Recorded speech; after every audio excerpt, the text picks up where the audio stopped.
আসসালামু আলাইকুম ওরহমতুল্লাহ।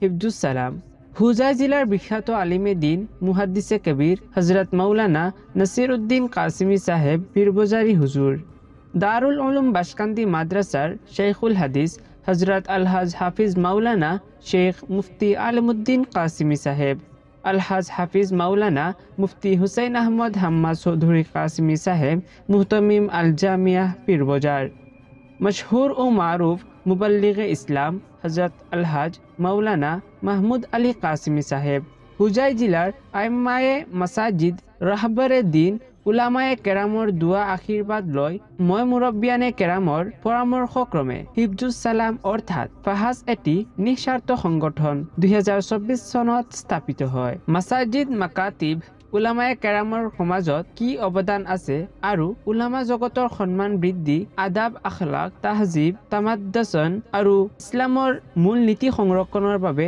অৰাজনৈতিক সংগঠনৰ নাম হ'ল হিফজুছ সালাম। বিৰাদাৰানে মিল্লত বিশ্বনবীজীৰ উম্মত সদায় আপোনালোকৰ দিহা পৰামৰ্শ আৰু সুন্দৰ অমায়িক ব্যৱহাৰৰ কামনাৰে ফাহাছৰ মংগল কামনা কৰি চমু বক্তব্য ইয়াতেই সামৰিলোঁ। ফাহাছৰ হয় AN চৌধুৰী, হাম্মাদিয়া কান্তি নিকেতন, শিৱপুৰ নং 1। জয় হিফজুছ সালাম।